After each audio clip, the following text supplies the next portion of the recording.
Alright guys, welcome back to the channel. We have more gaming and PlayStation news, rumours and leaks to go over. If you enjoyed today's video, please show your support by hitting that like button.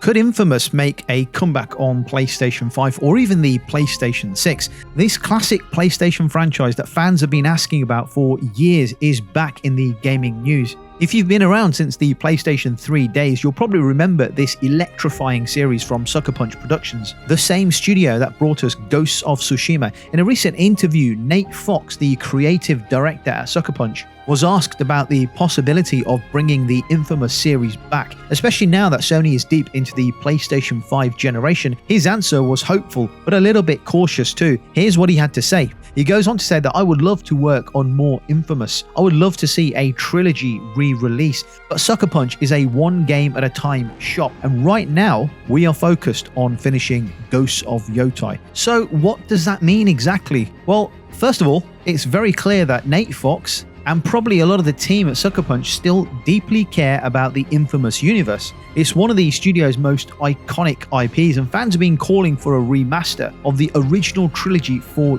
years, and the fact that he wants to revisit it is a good sign. However, SuckerPunch isn't big enough. They're not a multi-project studio. They focus all their attention on one game at a time, and right now that focus is entirely on finishing their next project, which is Ghost of Yotei, a follow-up to Ghost of Tsushima. So right now this is their project, and that project will be done and dusted by the end of the year. However, they could go back to the inFAMOUS series, the inFAMOUS trilogy, after Ghost of Yotei is complete. So even though there's interest in bringing back inFAMOUS, it's just not going to happen right now. It doesn't mean it's not happening at all though. Right now, if you want to play inFAMOUS games, you can only play a couple of them on the PlayStation 5. If you own the PlayStation 5, you can play inFAMOUS Second Son and the standalone spin-off First Light, thanks to PlayStation 4 backward compatibility. Both of those are newer entries that released during the PlayStation 4 generation, but the problem is that the original inFAMOUS and its sequel, inFAMOUS 2, were both PlayStation 3 exclusives, and unfortunately, PlayStation 3 games cannot be played natively on PlayStation 5. The only way to access them right now is through cloud streaming with PlayStation Plus Premium, which isn't ideal for everyone, especially if you have a slower internet connection, or you prefer to download and play your games offline, or maybe you don't want to subscribe to PlayStation Plus Premium. What fans are really hoping for is a full re-release of the original trilogy, remastered with updated visuals, smoother gameplay, and native PlayStation 5 support. So far, Sony hasn't made that happen, but Nate Fox's comments suggest that the idea is at least on the radar. They are thinking about it, which is good to know. Even if SuckerPunch is too busy to handle the remaster themselves, Sony actually owns a couple of other studios that could step in. Now, one of those studios is Bluepoint Games, the team known for remastering and remaking older classics like Demon's Souls, Shadow of the Colossus, and Uncharted: The Nathan Drake Collection. They are specialists in taking older games and giving them a new life on modern hardware. But we do know that Bluepoint Games is working, or supposedly working, on a brand new AAA IP game. So whether they have the capacity or not, I don't know. And there is another studio, and that is Nixxes Software, which Sony acquired a little while back. Nixxes has been working on porting PlayStation games to PC, but they do have the technical expertise to handle remasters or re-releases. If they had the time and the resources, a project like an inFAMOUS trilogy could be the perfect fit. It's worth pointing out just how important inFAMOUS was to PlayStation's history. The first game came out back in 2009, introducing players to Cole McGrath, a bike messenger who gains electricity-based superpowers after a mysterious explosion. The series blended superhero action with open-world exploration, and it gave players choices that affected the storyline. Would you be a hero or an anti-hero? The second game built on that formula and is still considered by many to be the best game in the series. Then we have the PlayStation 4, which launched, and we got inFAMOUS Second Son. Now that game introduced a new character, Delsin Rowe, and shifted the setting to Seattle, SuckerPunch's real-world hometown. Even though it's been years since the last inFAMOUS release, there's still a lot of love for this franchise, and with so many older games being brought forward to newer consoles, the time seems right for inFAMOUS to make a comeback. So let me know in the comments, would you want to see a remastered inFAMOUS trilogy on PlayStation 5? And let me know which entry in the series was your favorite.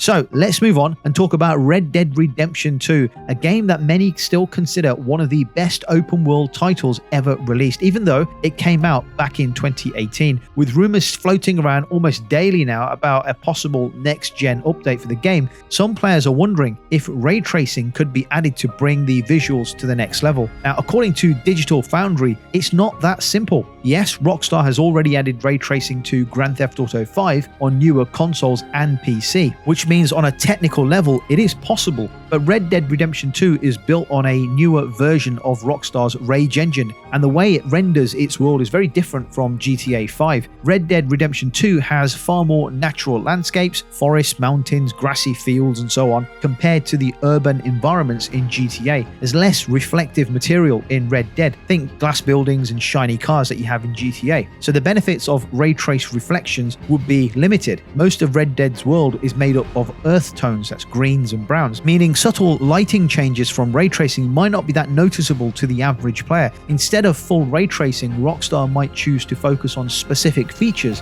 like ray traced global illumination, which could improve how lighting reacts to the time of day changes, or ray traced ambient occlusion, enhancing shadow depth and realism in a more subtle way. They could also focus on ray trace shadows. However, it might not be necessary because Red Dead Redemption 2 already has very high quality shadows built into its current rendering engine. So even if a next gen patch does arrive, don't expect the full suite of ray tracing features. More likely, we will see a few select upgrades plus the real game changer, which is running at 60 frames per second on current gen consoles like the PlayStation 5 and Xbox Series X. And honestly, that would be enough for most players. So all of this talk of the next-gen Red Dead Redemption 2 patch or remaster even has the experts debating what ray tracing will look like in the game. While ray tracing in Red Dead Redemption 2 is technically possible, let's not expect it to be completely transformative in the game. A smooth 60 frames per second experience would be more likely and appreciated. Guys, it's going to happen. This year we are going to get the Red Dead Redemption 2 patch. Okay guys, let's move on. As I mentioned in a previous video, more and more discussions are taking place regarding the PlayStation 6, and this only starts to happen as more development work continues on the next generation console. One of the main topics surrounding the next PlayStation console is its RAM capacity, basically how much working memory it will have to run games and system features. The PlayStation 5 and the PlayStation 5 Pro both offer 60 gigabytes of GDDR6 RAM, which has been the standard for this generation. However, as games get bigger, more visually complex, and start using more advanced techniques like ray tracing and machine learning, the need for RAM increases. According to the tech experts at Digital Foundry, it's likely that the PlayStation 6 will come with around 24 gigabytes of RAM, which is not a massive leap, but a reasonable one. Now, 16 gigabytes of RAM is already being pushed to its limits with high-end textures and larger open worlds. Extra RAM will help with machine learning, which could be used for smarter AI or even upscaling visuals in real time. Ray tracing, a lighting technique that makes in-game environments look more realistic, also requires a lot of memory. But there is a catch. RAM is very expensive. DRAM prices haven't dropped much in recent years, and that's going to affect how much Sony can include without driving up the price of the system. Another factor in all of this is Sony's rumored handheld console. The device is said to be powerful enough to run PlayStation 5 games natively, meaning it wouldn't just stream them from a PlayStation 5 like the current PlayStation Portal does. It would actually run the games on its own hardware. If true, it would need specs that are fairly close to the main console. Digital Foundry suggests it might also come with 16 gigabytes of RAM, similar to the PlayStation 5. That could push Sony to make the PlayStation 6 RAM higher, like around 24 gigabytes, so that developers can still target both systems without compromising. And this rumored PlayStation handheld might actually be more powerful than Microsoft Xbox Series S, which could make it a compelling choice for gamers who want portability without sacrificing quality. While we're talking next generation, unlike Sony, who is likely sticking with the traditional console model, Microsoft might take a different route. There is speculation that Microsoft could create a PC in a box, essentially a pre-built gaming PC with a fixed hardware setup, designed to offer more power than a console but still keep things simple for users. This approach would blur the lines between Xbox and Windows even more.